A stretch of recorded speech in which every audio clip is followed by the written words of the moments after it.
अस्सलाम वालेकुम, आप देख रहे हैं सिटी से सवाल। मैं हूं सैयदा आयशनाज, मेरे साथ मौजूद हैं नजम सेठी साहब। सेठ साहब, मुल्की सियासत में एक बार फिर एक उबाल देखा जा रहा है। अब तज्जिया आपका बताएगा कि ये बासी कड़ी में उबाल है या हुकूमत के लिए वाकई पाकिस्तान तहरीक इंसाफ एक वबाल बनने जा रही है।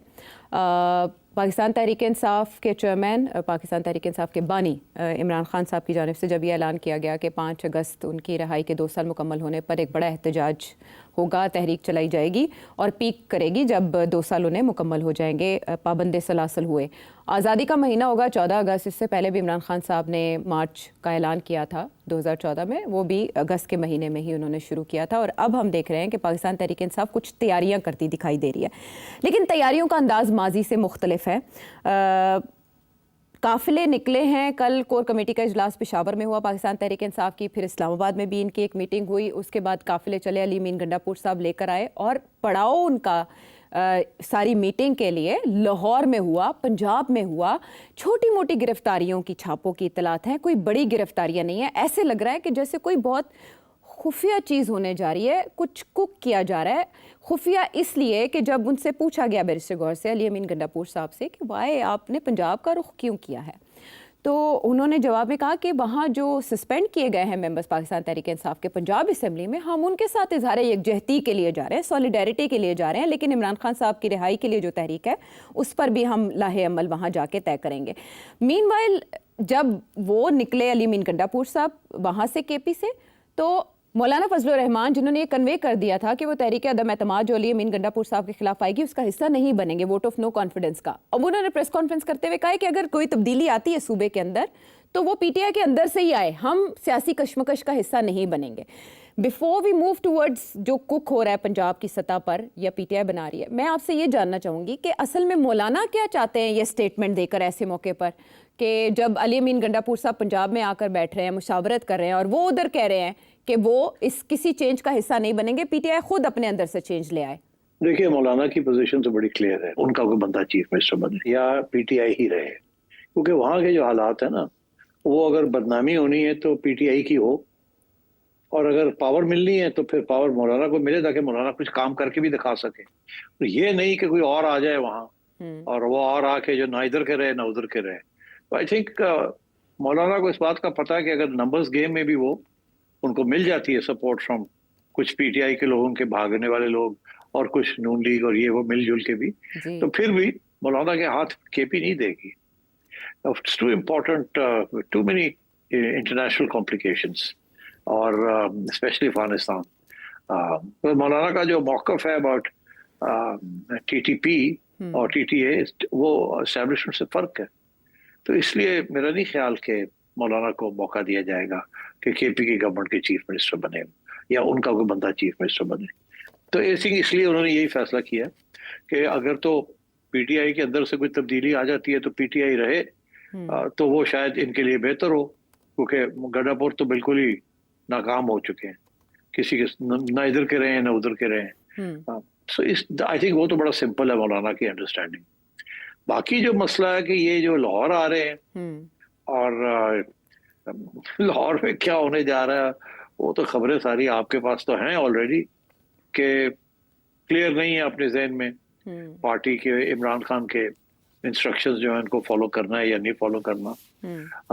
आधे लोग कहते हैं करें, आधे लोग इधर उधर हो रहे हैं, कुछ गिरफ्तारियों से डरते हैं, कुछ गर्मी से डरते हैं, कुछ बारिश से डरते हैं, कुछ डरते हैं कि लोग ही नहीं आएंगे तो फिर क्या करेंगे, फिर बेइज्जत हो जाएगी ना। इसलिए इमरान खान को ना भी नहीं कर सकते, हाँ भी नहीं कर सकते, तो करे क्या, तो इधर उधर हो रहे हैं।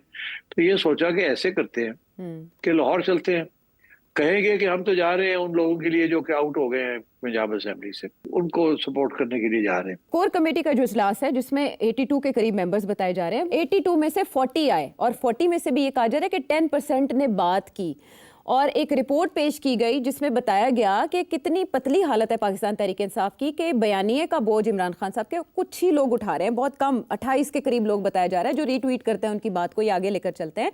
और उसमें कुछ सजेशंस दिए गए और कुछ ख्यालात का इजहार किया गया।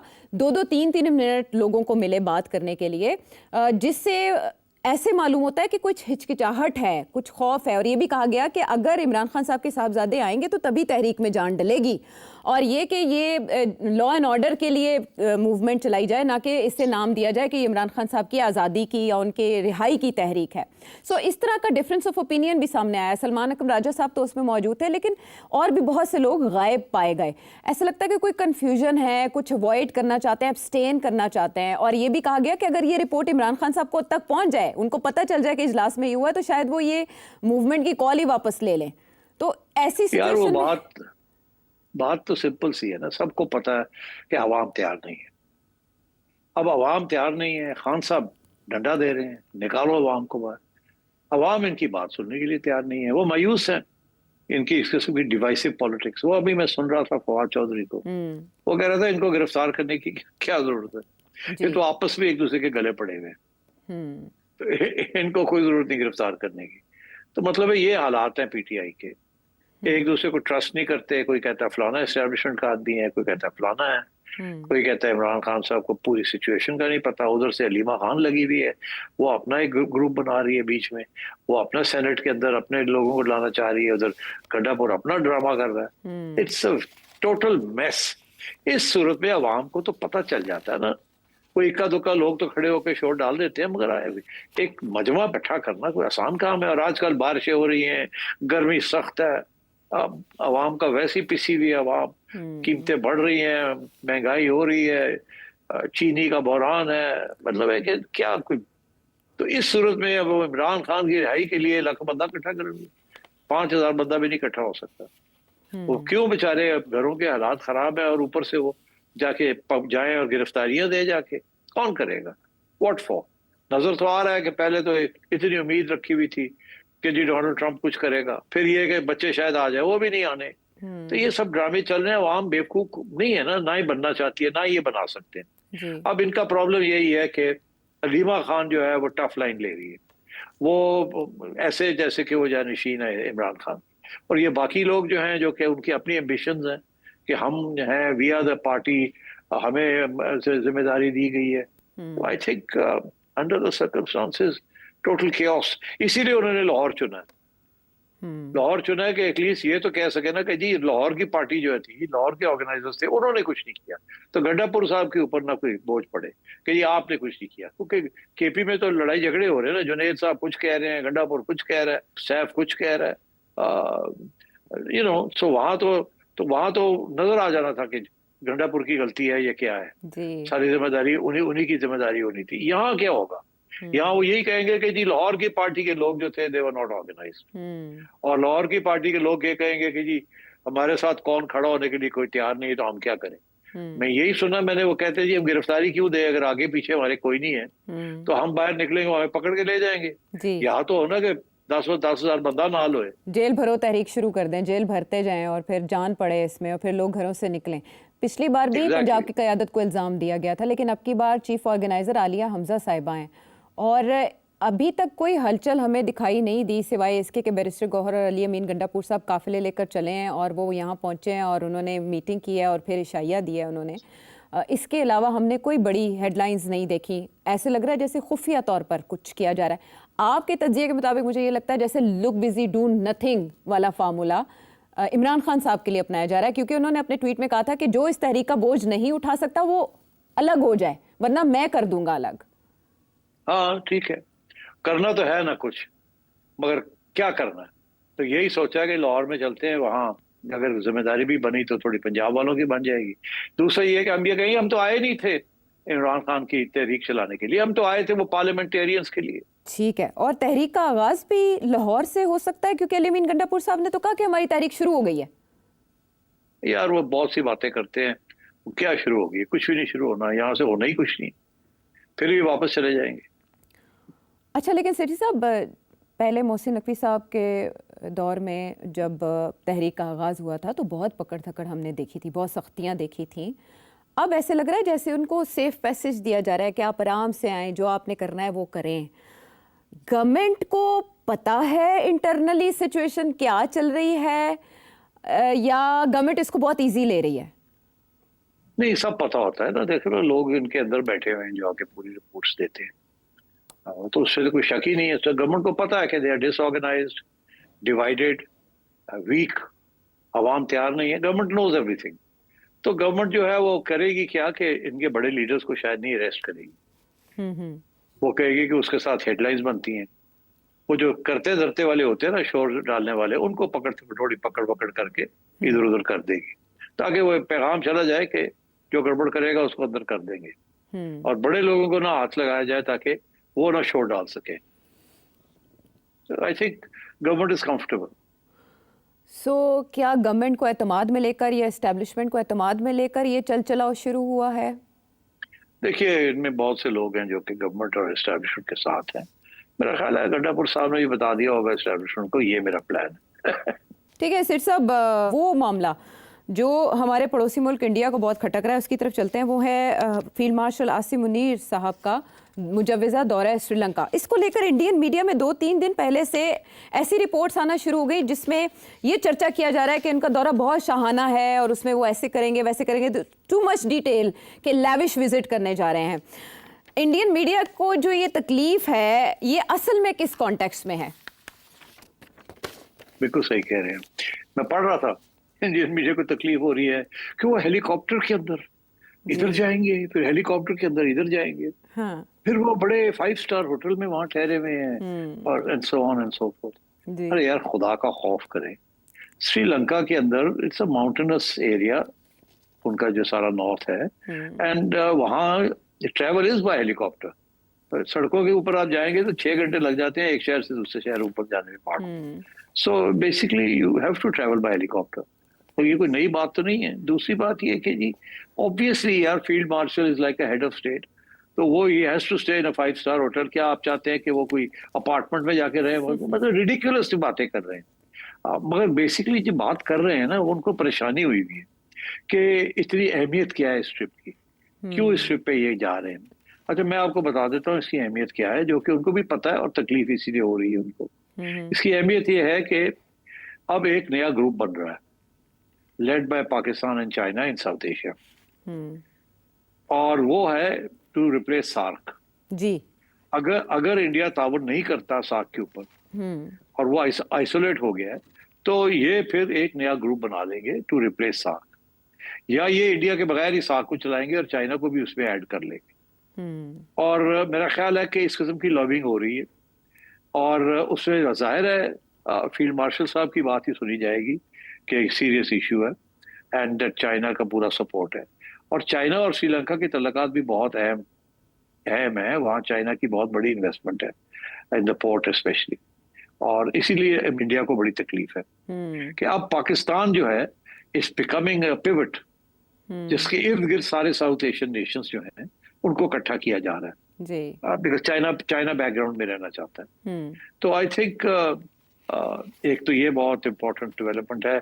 अब मैं कल ही बात कर रहा था, जब क्रिकेट की बात हो रही थी, तो मैं कह रहा था क्रिकेट के अंदर श्रीलंका हमेशा इंडिया को सपोर्ट करता है। पहले बांग्लादेश भी करता था, अब नहीं। तो अब क्रिकेट के अंदर भी एशियन क्रिकेट काउंसिल जो है, वो अगर श्रीलंका अलग हो जाता है फ्रॉम सपोर्टिंग इंडिया, और वो आ जाता है between two support Pakistan and Bangladesh, तो एशियन क्रिकेट काउंसिल बच सकती है। मगर अगर श्रीलंका ने टिका रहा विद इंडिया, तो फिर एशियन क्रिकेट काउंसिल भी नहीं बचेगी, डिवीजन हो जाएगी राइट इन द मिडिल। तो आई थिंक इट्स इम्पोर्टेंट कि श्रीलंका को साथ लिया जाए। After all it's the 4th largest member of that group of SAARC, India, Pakistan, Bangladesh, Sri Lanka. तो बांग्लादेश तो आ गया ना एक साइड पे, तो अब श्रीलंका को भी साथ लाना है। और इंडिया के तल्लुकात श्रीलंका से कोई इतने अच्छे नहीं है, बुरे भी नहीं है, इतने अच्छे भी नहीं है, और बड़ी पुरानी बैड हिस्ट्री है बिटवीन इंडिया एंड श्रीलंका। तो मेरा ख्याल है this is a very important trip for geo strategic reasons. China का जो रोड एंड बेल्ट इनिशिएटिव है ना, वो Sri Lanka is part of that, और इसीलिए चाइना ने बहुत बड़ी इन्वेस्टमेंट्स कर रहे हैं श्रीलंकन पोर्ट्स, और उनको नेवल फैसिलिटीज भी मिल रही हैं वहाँ, जैसे हमें ग्वादर में हम चाइना को दे रहे हैं। सो आई थिंक नेचुरल सी एक अलायंस या कोalition बन रही है between China, Pakistan, Bangladesh, Sri Lanka. So I think India इसीलिए परेशान है, and I think field marshal साहब is the right man to go and say कि जी we need to do this, और उनकी बात भी सुनी जाएगी। और इतने परेशान है कि वो बाकायदा पाकिस्तान में कू का खदशा जाहिर कर रहे हैं कि साइडलाइन कर दिए गए हमारे वज़ीर आज़म और सदर भी, उनके न्यूज़पेपर्स रिपोर्ट कर रहे हैं। बट इसके बाद श्रीलंका के विजिट के बाद फील्ड मार्शल इंडोनेशिया भी जा रहे हैं। अगर हम कॉन्टेक्स्ट देखें पाकिस्तान और इंडोनेशिया के ताल्लुकात का, ये गुज़श्ता दौर में कैसे रहे, फिर आसियान को अगर देखें जो तंजीम है जिसमें इंडोनेशिया का एक मौसर किरदार है, इस इंडोनेशिया के विजिट को आप किस कॉन्टेक्स्ट में देखेंगे? Very important. देखिए, Indonesia is a very important, it's probably the largest Muslim country outside जी India Pakistan. It's actually more Muslims in Indonesia than in anywhere else. तो और इंडोनेशिया जो है इट्स ऐसे एरिया में है जहां ऑस्ट्रेलिया अमेरिका वगैरह बड़े हावी हैं। बट सबसे इंटरेस्टिंग बात यह है कि इंडोनेशिया के अंदर एक बहुत स्ट्रॉन्ग ओपिनियन है अगेंस्ट इजराइल। लोग ये कहते हैं कि अगर सऊदी अरेबिया भी इजराइल को रिकग्नाइज कर ले तो इंडोनेशिया नहीं करेगा। तो अब पाकिस्तान के लिए भी इसी किस्म का प्रॉब्लम है कि पब्लिक ओपिनियन इतना सख्त खिलाफ है इजराइल के और अमेरिका के that they will find it very difficult to join Saudi Arabia. अब सऊदी अरेबिया को जरूरत है इन सब की। It wants the major Muslim countries. अगर वो कदम उठाते हैं कोई तो they will want Pakistan and Saudi Arabia and Turkey behind them. Turkey के तो कोई प्रॉब्लम नहीं है, वो तो ऑलरेडी इजराइल के साथ वो रिकग्नाइज किए हुए और बात करता है और सब कुछ करता है। इजिप्ट का भी कोई प्रॉब्लम नहीं है, जॉर्डन का भी कोई प्रॉब्लम नहीं है, ये गल्फ टर्म्स का भी कोई प्रॉब्लम नहीं। प्रॉब्लम अगर है तो पाकिस्तान इंडोनेशिया का प्रॉब्लम। तो आई थिंक ये भी डिस्कशंस हो रही होंगी बिहाइंड द सीन्स कि हमने क्या करना है, अगर ऐसी सूरत हाल होती है तो हम क्या करेंगे। तो I think Indonesian trip is very important also. दूसरी बात ये है कि इंडोनेशिया जो है इस वक्त उसने बहुत बड़ा ऑर्डर प्लेस किया हुआ है for French Rafales, billions of dollars का। वो भी साइन ऑफ तो हो गया था मगर अभी पूरे डिटेल्स उसके नहीं आए। इंडोनेशिया ने जब देखा है कि ये पाकिस्तान ने चाइनीज जेट्स के साथ जो कि 1/4 कॉस्ट है उसकी जी कि इतना कुछ कर लिया है, तो इंडोनेशिया का भी सर चकरा गया है। ये सोचों में पड़ गए हैं कि हम करें या ना करें, फिर राफेल लें या ना लें।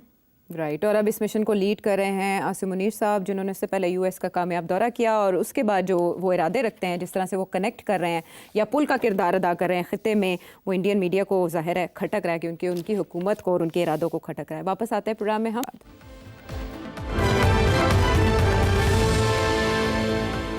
Welcome back to the show. अब आपके सवालों को प्रोग्राम का हिस्सा बनाएंगे। जो गुज़श्ता हमारा टॉपिक था, जिस बात हो रही थी, गुज़श्ता से पेवस्ता ही ये सवाल है बुरे वाला से उमर फारूक साहब का। सर साहब, जब हम आजकल इंटरनेशनल फॉरेन एनालिस्ट को देखते हैं तो एक बात को आजकल बड़ा उसका जिक्र हो रहा है कि अमेरिकन जो मिलिट्री हेजमनी है उसको चाइना ने काउंटर कर लिया और किया है वो इनडिविजिबल सिक्योरिटी और कॉमन प्रॉस्पेरिटी। मुझे बताइए कि इस बात का मतलब क्या है? इस बात को जरा हमें जो है सादा अल्फाज में समझा दें। इंडिविजिबल सिक्योरिटी, इंडिविजिबल सिक्योरिटी से मुराद ये है कि पहले जो इस वक्त जो वेस्टर्न मॉडल है वो है डिविजिबल सिक्योरिटी कि अपनी सिक्योरिटी, अमेरिका अपनी सिक्योरिटी की बात पहले करता है और बाकियों की बाद में, इसीलिए ब्लॉक्स बना के एक दूसरे के खिलाफ खड़े कर देते हैं। तो that's divided security. Your security, my security, your security versus my security. ये है डिविजिबल सिक्योरिटी जो इस वक्त चल रही है। इनडिविजिबल सिक्योरिटी से चाइना का ये मुराद है कि सबकी सिक्योरिटी जो है ना एक ही खाते में है। ये नहीं है कि आपकी सिक्योरिटी कम हो रही है और मेरी बढ़ रही है। Let us jointly create a system जिसके अंदर जॉइंट सिक्योरिटी हो सबकी, किसी को एहसास कमतरी ना हो, किसी को कोई ये फीलिंग ना हो कि मैं किसी के खिलाफ खड़ा हूं या कोई मेरे खिलाफ खड़ा है। In other words, peace, negotiations, dialogue और हर एक दूसरे के साथ मिलके रिजॉल्व द इश्यूज। ये नहीं कि 2 ब्लॉक्स बने हुए हैं, 3 ब्लॉक्स बने हुए हैं और वो लड़ रहे हैं एक दूसरे के साथ, जैसे कोल्ड वॉर में हुआ, जैसे नेटो को बनाया गया एंड सो ऑन। और अब कोशिश की जा रही है कि ये क्वाड को बनाने की, मगर उधर जो है चाइना लगा हुआ है कि ब्रिक्स को बड़ा किया जाए, छोटा ना किया जाए, बड़ा किया जाए, ताकि डिविजिबल सिक्योरिटी ना हो, इनडिविजिबल सिक्योरिटी सारी ब्रिक्स की जो है वो इकट्ठी बात हो। तो इस किस्म की बातें एक तो चाइना कर रहा है कि जो कि बेसिकली अमन की आशा है कि ये जो बात है ना जी, नेशनल सिक्योरिटी मेरी जो है उसके लिए ये मुझे करना पड़ रहा है, और आपकी जो है वो आप हमारे रास्ते में खड़े हैं, ऐसे नहीं होना चाहिए। सो आई थिंक बेसिकली ये जो ब्लॉक्स बन जाते हैं एक दूसरे के खिलाफ, हम्म। वो उसके उसके खिलाफ है चाइना। चाइना कहता है ब्लॉक्स बने मगर खुशहाली के लिए बने, which is the other part of it. जो दूसरा सवाल का जो है वो क्या लफ्ज है? Common prosperity. Common prosperity. ये रोड एंड बेल्ट इनिशिएटिव जो है ना, ये एक परफेक्ट एग्जांपल है। अब कॉमन प्रोस्पेरिटी का मतलब ही ये है कि सारे मिलजुल के ऐसी कोई इकोनॉमिक पॉलिसीज फॉलो करें जिसका सभी का फायदा हो। ये ना हो कि मेरा फायदा हो रहा है और आपका नुकसान हो। सम जीरो गेम नहीं होनी चाहिए कि मेरा प्लस हो रहा है आपका माइनस हो रहा है, जब ऐड करें तो जीरो हो जाता है। सबकी बेनिफिट होनी चाहिए। अच्छा, तो इसलिए आई थिंक कॉमन प्रोस्पेरिटी और indivisible security. It's a fantastic way of looking at the new world order जो चाइना बनाना चाह रहा है। और जाहिर है चाइना का इसमें इसलिए इंटरेस्ट है because China is the largest manufacturing country in the world, पहली बात। दूसरी बात ये, चाइना ने अपने सारे बॉर्डर इश्यूज जो हैं वो सारे एमिकबली सॉल्व कर लिए, किसी के साथ लड़ाई झगड़े नहीं है, और वो किसी किस्म की वॉर मशीन नहीं बनाने जा रहा जिसके साथ वो अपनी डिफेंस के लिए उसने रखा हुआ है, बट अग्रेशन के लिए उसके पास कुछ नहीं है, जैसे अमेरिका के पास है या नेटो के पास है। जैसे यूक्रेन में नेटो अग्रेशन कर रहा है, और उधर जो है अमेरिका जो है वो भी एग्रेसिव मूड में है जो उन्होंने मिडिल ईस्ट के अंदर किया है। It's all aggression. तो I think that is what is meant by indivisible security and common good.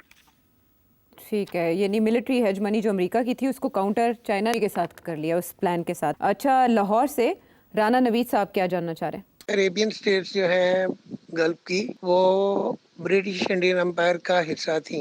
1889 का एक इंटरप्रिटेशन एक्ट है, उसके बारे में बीबीसी हिंदी में और उसके अलावा भी इंडियन चैनल्स पे कुछ एजुकेशन रेलिवेंट चैनल पे इस तरह की स्टोरीज जो है वो अपलोड हुई हैं पिछले कुछ दिनों में। तो ये बताइएगा कि वाकई ही ये ऐसा था? विकिपीडिया तो इसका प्रूफ देता है, इसके बारे में आप क्या कहते हैं? 1937 से ऑनवर्ड जो है इसको ओवरलुक किया गया, पाकिस्तान या इंडिया का ये हिस्सा हो सकते थे। बराए करम इसके बारे में बता दीजिएगा। हाँ देखिए, ये बात बहुत कम लोगों को पता है। आप पाकिस्तान की आज़ादी तो 47 में हो गई, मगर ये जो गल्फ स्टेट्स है ना, ये ब्रिटिश इंडिया पॉलिसी के तहत ब्रिटिश गवर्नमेंट इनको चलाती रही है अंटिल वेरी रिसेंटली। अब फॉर एग्जांपल, मैं एग्जांपल आपको देता हूँ, ओमान है। ओमान ब्रिटिश प्रोटेक्टेड नहीं, बॉम्बे प्रेसिडेंसी का प्रोटेक्टेड रहा है अभी हाल ही, टिल 1971। और इनमें से बेशतर जो ममालिक हैं they were governed by British under the British India policy. ये सही है।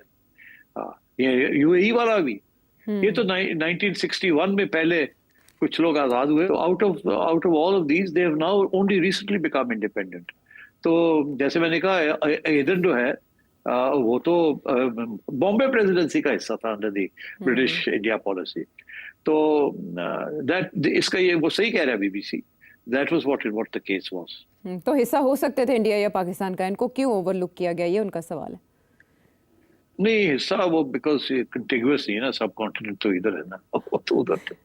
कल को आप कहेंगे कि ब्रिटिश पॉलिसीज तो वो मिडिल ईस्ट में भी थी, हाँ। तो उनको भी पाकिस्तान का हिस्सा बनना चाहिए था।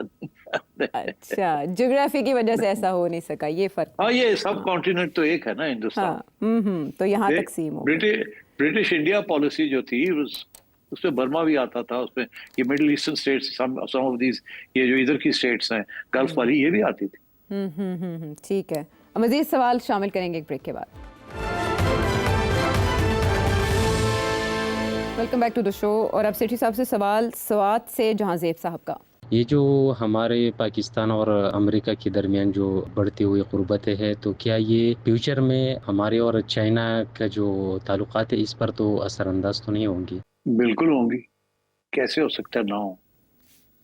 आप तजारत करते हैं अमेरिका से और वेस्ट से, और चाइना के से आप हथियार लेते हैं। चाइना आपको सिक्योरिटी का हिस्सा है और इकोनॉमिक प्रोस्पेरिटी का हिस्सा आपका वेस्ट के साथ लगा हुआ है। तो अमेरिका तो प्रेशर डालेगा ना आपसे कि आप चाइना के कैंप में मत रहें। और अभी आप देखिएगा ब्रिक्स के अंदर भी शोर पड़ेगा। डोनाल्ड ट्रंप ने धमकियां दे दी हैं, ये ब्रिक्स जो है ये बड़ा हमारे खिलाफ एक महाज बन रहा है, वगैरह वगैरह, हम नहीं होने देंगे। हम अगर ये ब्रिक्स वाले अलग बनाते हैं कोई ग्रुप इस किस्म का, तो मैं इसके ऊपर टैरिफ लगा दूंगा, ये कर दूंगा, वो कर दूंगा। तो ये सिलसिले तो चल रहे हैं ना। मैंने प्रोग्राम में कहा था आगे पाकिस्तान के लिए मुश्किल वक्त आ रहा है, क्योंकि पाकिस्तान इस वक्त दो कश्तियों में पांव रखे हुए, और ये दिन ब दिन अमेरिका जो है जिस किस्म का प्रेशर डाल रहा है, चाइना की तरफ से कोई प्रेशर नहीं मगर अमेरिका की तरफ से प्रेशर, क्योंकि अमेरिका इस वक्त डिक्लाइनिंग पावर है, चाइना ग्रोइंग पावर है, और अमेरिका अपने आप की डिक्लाइन को किसी न किसी तरीके से रोकना चाहता है। इसीलिए वो भाग दौड़ बड़ी हो रही है।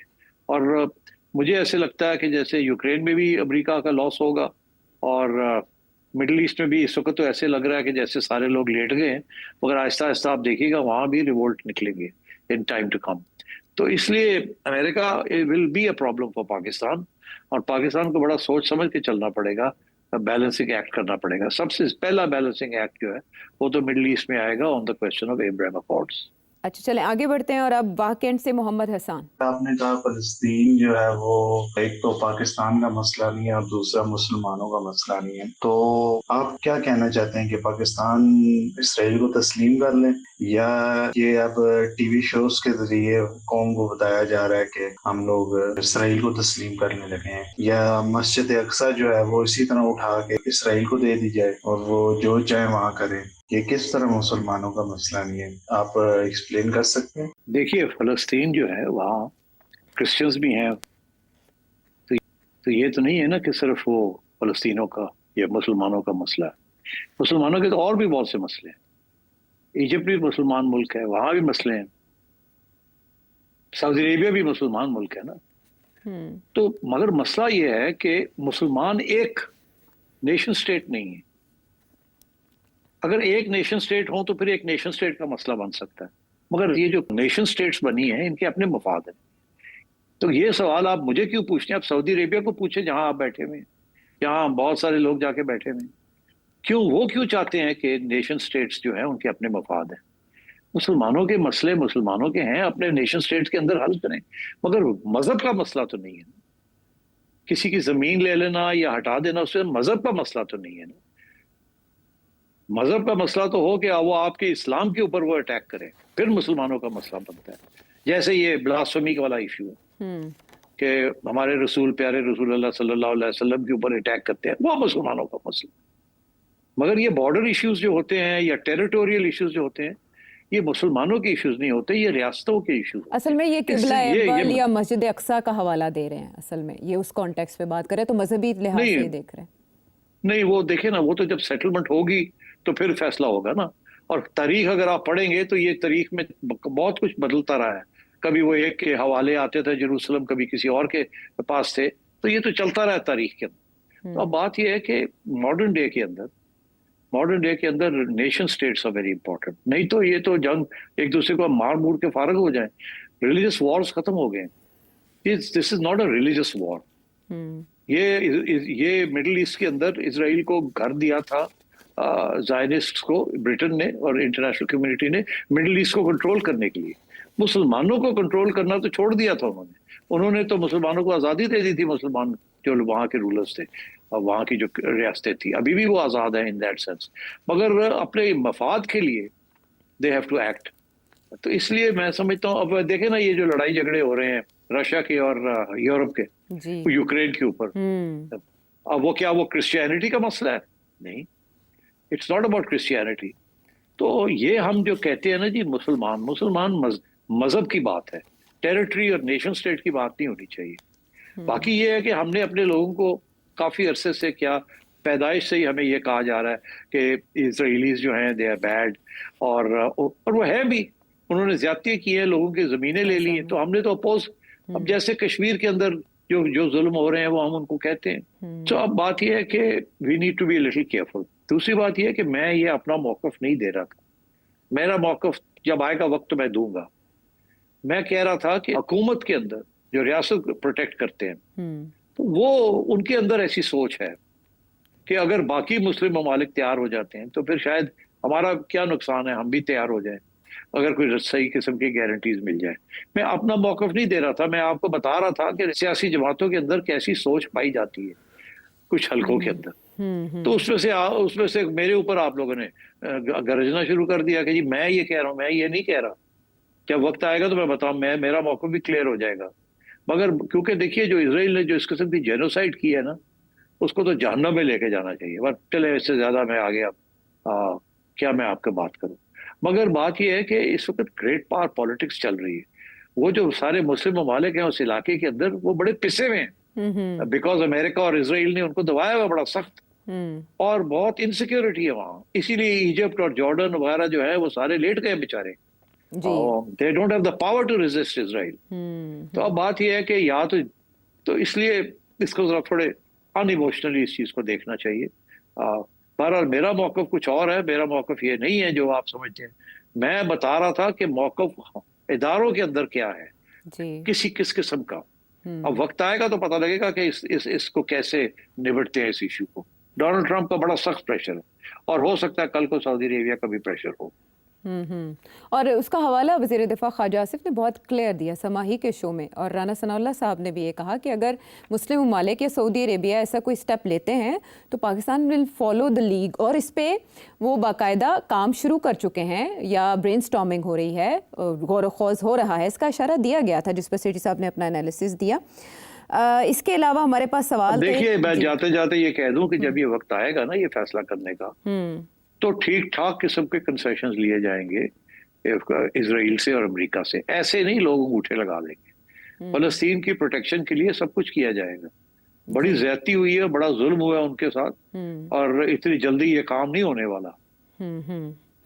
ठीक है, लेकिन वो उसका अजाला करने की कोशिश करेंगे जो हमास के इकदाम के बाद इसराइल की जानिब से किया गया। जिस तरह हमास और हिजबुल्लाह की लीडरशिप को ख़त्म किया गया और उसके बाद ईरान को जितना नुकसान पहुंचा, इसके पीछे एक पूरा थॉट प्रोसेस होगा जिससे मामला आगे बढ़ेगा। उम्मीद है आपको आपके सवाल का जवाब मिल गया होगा। मोहम्मद कमाल सिद्दीकी, मोहम्मद उस्मान इंग्लैंड से, सैयद सैफुल्लाह गिलानी मुल्तान से, यासिर अली कराची से, शकील अहमद नवाबशाह से, आसिफ शेख आयरलैंड से और मोहम्मद सलमान पेशावर से, आपके सवालों का बहुत शुक्रिया। हमारे शो के साथ जुड़े रहिए, आपको जवाब ज़रूर मिलेंगे। अगले प्रोग्राम तक के लिए अल्लाह के पास।